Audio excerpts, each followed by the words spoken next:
Press briefing এ মূলত আমরা আপনাদেরকে দেখানোর চেষ্টা করব, জনগণকে দেখানোর চেষ্টা করব আপনাদের মাধ্যমে যে এই সরকার কোথায় কোথায় অব্যবস্থাপনা এবং সংকটগুলো তৈরি করেছে। আজকে একটু আমাদের সময় লাগবে, আশা করি আপনারা আমাদের সাথে থাকবেন।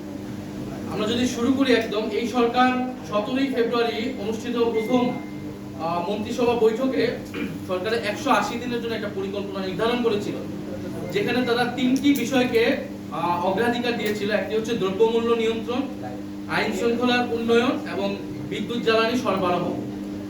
আমরা দেখতে পেলাম যে এই 6 মাসে এই যে তিনটি বিষয়কে তারা অগ্রাধিকার দিয়েছিল, এই তিনটি বিষয়তেই তারা কিন্তু নিদারুণভাবে ব্যর্থতার পরিচয় দিয়েছে। দ্রব্যমূল্যের জায়গায় যদি আপনি বলেন, নিত্য প্রয়োজনীয় দ্রব্য যেগুলো আছে 10 থেকে 15 টাকা করে করে সবগুলোতেই বেড়েছে, চাল ডাল ব্রয়লার মুরগি থেকে শুরু করে। এবং জীবনযাত্রার যে ব্যয় সেটা কিন্তু ঊর্ধ্বমুখী, এবং নিত্যপণ্যের বাজারে যে সিন্ডিকেট সেটা ব্যাপকভাবে পুরোদমে সক্রিয় রয়েছে। আইন শৃঙ্খলার উন্নয়ন আমরা ডেটা দিব, তখনই আপনারা দেখতে পারবেন যে 6 মাসে বিগত 6 মাসের তুলনায় অন্তর্বর্তী সরকারের তুলনায় আইন শৃঙ্খলার পরিস্থিতি আরো কিভাবে খারাপ হয়েছে। এবং বিদ্যুৎ জ্বালানি সরবরাহ এটাও আমরা দেখাবো, এবং এটা আসলে বলার অপেক্ষা রাখে না। আমরা জানি না এই প্রেস ব্রিফিং চলাকালীন সময় আসলে বিদ্যুৎ থাকবে কিনা। আমরা যদি সামনের দিকে আগাই, আমরা যদি প্রথমে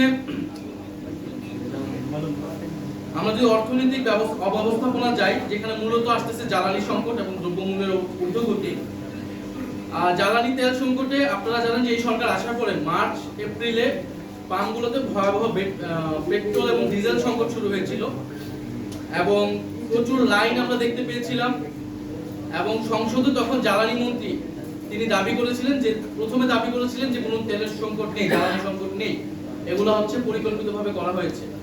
পরবর্তীতে জাতীয় সংসদে একটা কমিটি করে এটার একটা প্রস্তাবনা তৈরি করা হয়। সেই কমিটিতে বিরোধী দল অংশ নিয়েছিল, এবং আমরা সেখানে প্রস্তাবনা দিয়েছিলাম, কিন্তু সেই প্রস্তাবনা অনুযায়ী কোনো ব্যবস্থা নেওয়া হয়নি। সেই সময় জ্বালানি তেলের দাম রেকর্ড পরিমাণে বৃদ্ধি করা হয়েছিল। আমরা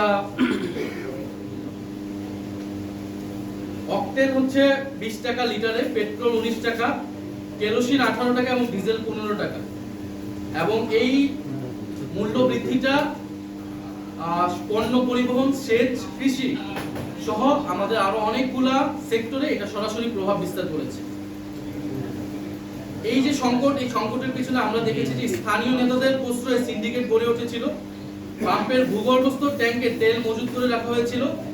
অভিজ্ঞতাহীন প্রভাবশালী গোষ্ঠীর সরবরাহ ব্যবসায় প্রবেশ করেছে, এবং উচ্চ কমিশনে বিপিসি এবং পেট্রোবাংলায় পাইকারি বিক্রি শুরু হয়েছিল। এবং অর্থাৎ জ্বালানি ক্রয়ে স্বচ্ছতার প্রশ্নটা অনুপস্থিত ছিল। এবং বিভিন্ন জায়গায় আমরা দেখেছি পাম্পের মজুদের ঘটনায় স্থানীয় সংবাদ মাধ্যমে এসেছে, প্রশাসনের অভিযানও সেটা এসেছে। সেই সিন্ডিকেট সরকার কিন্তু ভাঙতে পারেনি। আমরা যদি গ্যাসের দিকে আসি, বর্তমানে দৈনিক গ্যাস চাহিদায় 43% ঘাটতি রয়েছে। দিনে আপনার 380 কোটি ঘনফুট হলো চাহিদা, সেটা এখন 215 সরবরাহ আছে, 215 কোটি ঘনফুট। ঢাকার মতো শহরে দিনে এখন প্রায় 12 থেকে 14 ঘন্টা চুলা জ্বলছে না।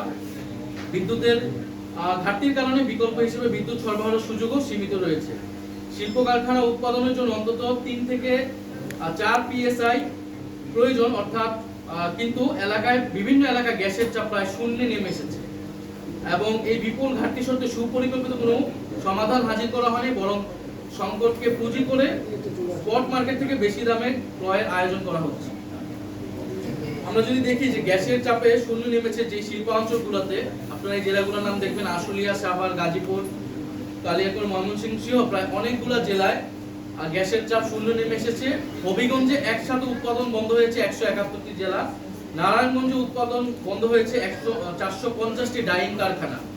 এবং বিজিএমএ সদস্য কারখানা যে রয়েছে তাদের প্রায় 30 থেকে 35% তাদের সক্ষমতার তুলনায় কম উৎপাদন তারা করছে। এবং এটা বিভিন্ন পত্রিকা রেফারেন্স আমরা পেয়েছি। গ্যাস সংকটে শিল্প উৎপাদন ব্যাহত হচ্ছে। আমরা যেটা বললাম, বিজিএমই সদস্য কারখানা 30 থেকে 35% কমেছে সক্ষমতা, এবং সব খাত মিলিয়ে 2 মাসে গড় উৎপাদন 24% হ্রাস পেয়েছে। কাঁচ, ইস্পাত, বস্ত্র তৈরি, পোশাক কারখানা সহ গুরুত্বপূর্ণ বিভিন্ন সেক্টরে এটার জন্য ক্ষতিগ্রস্ত হচ্ছে। সরকার কোনো ধরনের মেগা প্রকল্পে যাবে না। মেগা প্রকল্প মানেই মেগা দুর্নীতি, এবং প্রয়োজনে নতুন কোনো পার্ক, হাইটেক পার্ক তারা করবে না, পুরনোগুলোতেই সংস্কার করবে। কিন্তু আমরা দেখলাম যে এই সরকার আসার পরে মেগা প্রকল্পের তারা প্রস্তাবনা দিচ্ছে এবং গ্রহণ করছে মেগা প্রকল্প। আমরা ঢাকা মেট্রো রেলের সম্প্রসারণ লাইন MRT 5 এবং MRT 1 এর খরচ ব্যয় বাড়ানো হয়েছে যথাক্রমে 126% এবং 130%।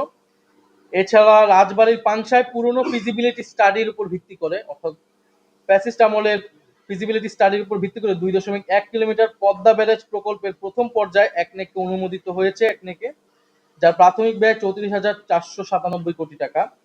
নতুন করে feasibility study, technical due diligence বা কস্ট বেনিফিট অ্যানালাইসিস করা হয়নি। এবং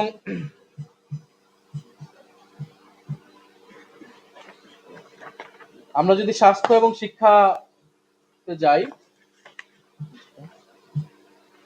স্বাস্থ্য সেক্টরে সবচেয়ে যেই খারাপ কাজটি এই সরকার করেছে সেটা হচ্ছে যে ঔষধ নীতি। আমরা জানি যে 1982 সালে জাতীয় ঔষধ নীতি তৈরি করা হয়েছিল ডক্টর জাফরুল্লাহ চৌধুরীর হাত ধরে, এবং 1994 সালে মূল্য নিয়ন্ত্রণের আওতা সংকুচিত করে মাত্র 117টি ঔষধ সেটা সীমিত করা হয়েছিল এবং 3 দশক ধরে সেটা হালনাগাদ করা হয়নি। 2026 সালে অন্তর্বর্তী সরকার সেখানে সংস্কার করে 295টি সম্প্রসারণ করেছে ঔষধের তালিকা এবং নতুন বৈজ্ঞানিক পদ্ধতিতে মূল্য নির্ধারণ পদ্ধতি ঠিক করেছিল। এই সরকার এসে আইন প্রক্রিয়াগত ত্রুটির অজুহাত দেখিয়ে পুরো সংস্কার বাতিল করেছে এবং অর্থাৎ 1994 সালের যে ব্যবস্থাটি ছিল 117টি ঔষধ, সেটাতেই কিন্তু আমরা সীমিত রয়েছি। ফলে এটার ফলে আমরা জানি বাংলাদেশের চিকিৎসা ব্যয় প্রায় 2/3 ওষুধ বাবদ ব্যয় হয় এবং নিম্ন এবং মধ্যবিত্ত পরিবারের উপর বাড়তি স্বাস্থ্য ব্যয়ের ঝুঁকি কিন্তু তৈরি করবে।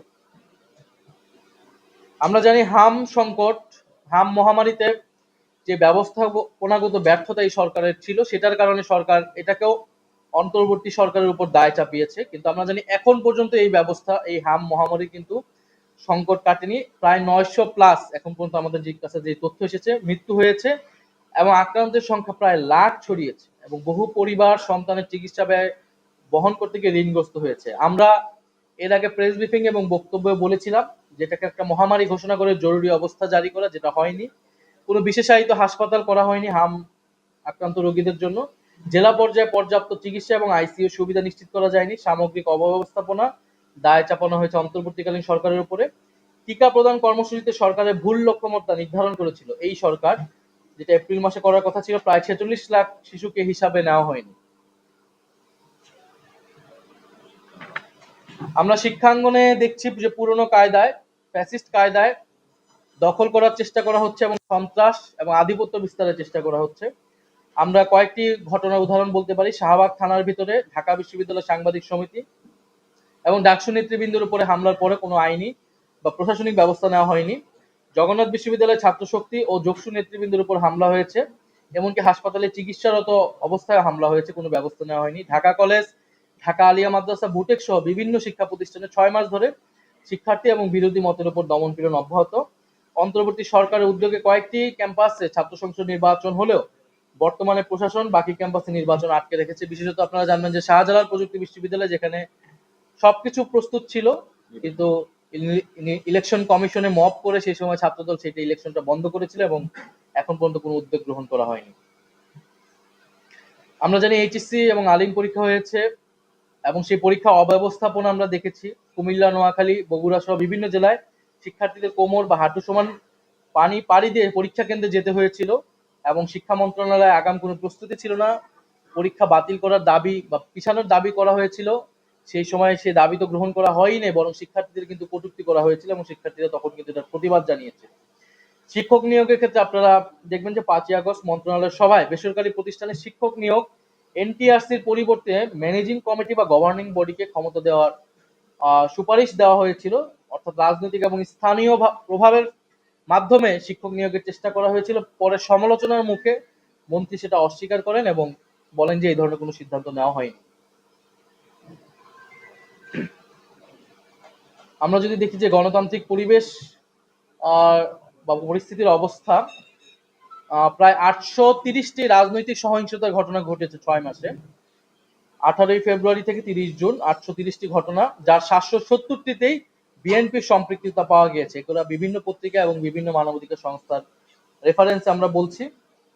এবং প্রায় ৬ মাসে বিএনপি নিজস্ব দলীয় কোন্দল, চাঁদাবাজির হিস্সা, দখলদারিত্ব, আধিপত্য বিস্তারকে কেন্দ্র করে অন্তত ২৭৩টি সংঘর্ষের ঘটনা ঘটেছে, যাতে ৩১ জন নেতাকর্মী নিহত হয়েছে তাদের নিজেদের অন্তর্কোন্দল। আমরা যদি বিরোধী দলের উপর হামলার ধারাবাহিকতা দিই, বিশেষত এনসিপির উপর যে হামলাগুলো হয়েছে, নোয়াখালী ৬ আসনের এমপি এবং এনসিপির সিনিয়র মুখ্য সমন্বয়ক সিনিয়র আব্দুল হান্নান মাসুদ সহিংসতা কবল এলাকা পরিদর্শনে গেলে হাতিয়া এলাকায় হামলার শিকার হন। ঝিনাইদহ পুলিশের উপস্থিতিতে মুখ্য সমন্বয়ক নাসিরউদ্দিন পাটোয়ারি সহ নেতাকর্মীদের উপর হামলা, আহত হয় ১৭ জন। পরে আহতদের বিরুদ্ধে মামলা হয় এবং ৩ জনকে গ্রেফতার করা হয়, যারা ঈদের মধ্যেও কারাগারে তাদের ঈদ কাটাতে হয়েছিল। হবিগঞ্জে জুলাই পদযাত্রা শেষে সার্কিট হাউস প্রাঙ্গণে হামলা হয়, অন্তত ১০ জন নেতাকর্মী, কয়েকজন সাংবাদিক আহত হন। ছাত্রশক্তি নেতা আলিফ চৌধুরী এক চোখের দৃষ্টি হারান। কুড়িগ্রামের প্রতিবাদ মিছিলে এই ঘটনার প্রতিবাদ মিছিলে কুড়িগ্রামে অতর্কিত হামলা প্রায় ২০ জন আহত হয়েছিল। একই মাসে সিলেটও পদযাত্রায় হামলার ঘটনা ঘটে এবং আমাদের পুরো পদযাত্রায় কিন্তু বিভিন্ন জায়গায় গাড়ি ভাঙচুর সহ আমাদের ক্যামেরা, ফোন এগুলো লুটপাট করা হয়। এই সবগুলো ঘটনার সাথে আসলে বিএনপির স্থানীয় যে নেতাকর্মীরা তারা জড়িত ছিল এবং পুলিশ প্রশাসন কিন্তু তারা নির্বিকার ভূমিকা পালন করেছে।